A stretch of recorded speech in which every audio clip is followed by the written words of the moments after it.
লিও রাজা না গণেশ? যদিও সোমবার। Hey everyone, welcome to a new blog. চলো আজকে দিনটা শুরু করা যাক। তো এখন দিন স্টার্ট হয় কিন্তু আমার এই গ্যাসের ট্যাবলেট খেয়ে 2 বেলা 2টো করে খেতে হয়, কারণ এমনিতেই যাই খাই না কেন একটু গ্যাস হওয়ার ধাতটা এখন হয়েইছে। আর যেহেতু বেবি এখন ব্রেস্টফিড করে তার জন্য কিন্তু গ্যাসের ট্যাবলেটটা আমায় খেতেই হয়। অ্যান্ড দেন তারপরে গিয়েছিলাম আমাদের ব্যালকানিতে, একদম টপ পেয়ে যে ছাদ রয়েছে সেখানে আমি উঠতে পারি না, তাই জন্য ব্যালকানির গাছগুলো দেখেই মন ভরাই।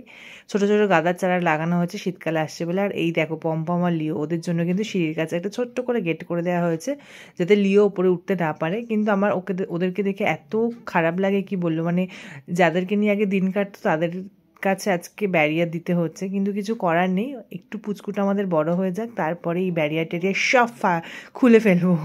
যাই হোক, এই দেখো আমার ল্যান্ডিংয়ের গাছগুলো, সিঁড়ির ল্যান্ডিংয়ের এই গাছগুলো নিয়ে আগে সময় কাটতো, এখন এই গাছগুলোকেই দেখার টাইম পাই না, আমার পুচকু দুটোকেও দেখার টাইম পাই না।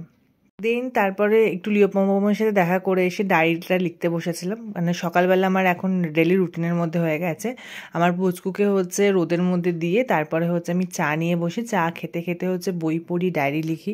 তোমাদেরকে আগের ব্লগে আমি বলেছি। তো এই সময়টা হচ্ছে মি টাইম কাটাই আমি, মানে সারাদিন আর মি টাইম পাওয়া যায় না, এখন মা হওয়ার পর অনেক শিডিউল চেঞ্জেস হয়েছে। তো দেন চলো এবারে হচ্ছে বেবির কাজে লেগে পড়ি। তো কোমরে এই বেল্টটা আমি পরে থাকতে বলেছে সব সময়, কিন্তু সব সময় পরা হয় না, কারণ ফিডিং করানোর সময় খুলতে হয় বা আমি নিজে খাওয়ার সময় খুলি। তো এই যে দেখো রোদটা, এই রোদটা কিন্তু একদম অ্যাপ্রোপ্রিয়েট যে কোনো বাচ্চার ক্ষেত্রে, নিউবর্ন বেবিদের ক্ষেত্রে কিন্তু এই রোদটা ভীষণ ভালো। তো যারা যারা আমার মতো সদ্যজাত শিশুদেরকে সামলাচ্ছ বা সদ্য মা হয়েছো, তারা কিন্তু দেখো 8টা 7:30 থেকে 8টা সময় যে রোদটা পড়ে ওই মোটামুটি 9:30 অবধি কিন্তু রোদে রাখার চেষ্টা করবে। এই রোদটাতে কিন্তু অ্যাকচুয়ালি যে বডিতে ভাইটামিন ডি সংশ্লেষিত হয় এইটাই কিন্তু একদম মানে প্রপার, কারণ তারপরে যে রোদটা থাকে সেটাতে কিন্তু আমাদের স্কিনটা অনেকটা বার্ন করে দেয়। অ্যান্ড দেন দেখো ন্যানি চলে এসেছে। আমাদের কিন্তু বেডশিট প্রত্যেক দিন, শুধু নট অনলি বেডশিট, প্রত্যেকটা ঘরের জিনিসপত্র প্রত্যেক দিন মোছা হয়, কারণ এখন বাচ্চা থাকে ঘরের মধ্যে, কোনোভাবেই যেন ধুলো কোনো কিছু না আসে। আর সবথেকে বড় কথা, আমাদের বাড়িতে 2টো ডগি রয়েছে। এবার আমাদের তো মাঝে মধ্যে উপর নিচ করতেই হয়, যাতে ওপর থেকে কোনোভাবে লোম কোনো রকম নিচে মানে নিচ থেকে ওপরে যাতে না আসে, তার জন্য কিন্তু আমরা প্রত্যেকদিন মোছামুছিটা করি। দেন তারপরে হচ্ছে ব্রেকফাস্ট করেছিলাম, তারপরে একটু মাথায় অয়েল ম্যাসাজ করে দিচ্ছিলো আমার যে ন্যানি থাকে সে। তারপরে হচ্ছে মেন ধামাকা হচ্ছে এই যে মানিরা এসেছিলো, আমার ভীষণ আনন্দ হয়েছে। যেহেতু 21 দিন পর্যন্ত একটা আঁতুর চলে আমাদের হিন্দুদের বাড়িতে বাচ্চা আসার পরে, তো সেভাবে বাড়িতে কেউ লোকজন আসেনি, ওর নামকরণ অনুষ্ঠানের দিনই এসেছিলো লাস্ট। তো তারপরে একা একাই বাড়িতে আছি। তো বাড়িতে লোকজন এলে যে আমার কী ভালো লাগে এখন তোমাদেরকে বলে বোঝাতে পারবো না, মনে হয় যে এরা থেকেই যাক। কিন্তু সবারই কাজকর্ম আছে, যদিও মানিরা 2 দিনের জন্যই এসেছিলো, খুব ভালো লাগছিলো। আর মানি প্রচুর জিনিসপত্র এনেছিলো আমার পুচকু সুপার হিরোর জন্য।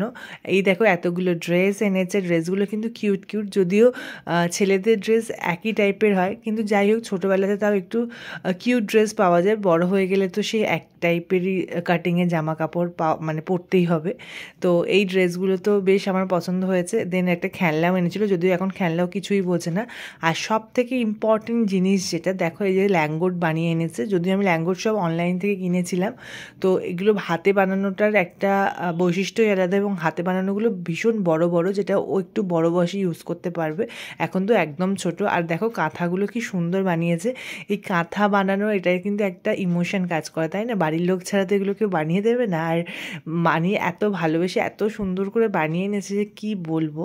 তো এই জিনিসপত্রগুলো দেখে তো আমার ভীষণ ভালো লাগছিলো। তো দেন তারপরে পুচকুকে স্নান টান করিয়ে দিয়ে ওকে একটু রোদে নিয়ে বসেছিলাম। তার আগে হচ্ছে আমাকে একটু কোমরে তেল মালিশ করে দিয়েছিল আমার যে ন্যানি থাকে বাচ্চাটা সে। তো দেন তেল মালিশ করে দেওয়ার পরে কিন্তু আমি একে রোদে নিয়ে বসেছিলাম।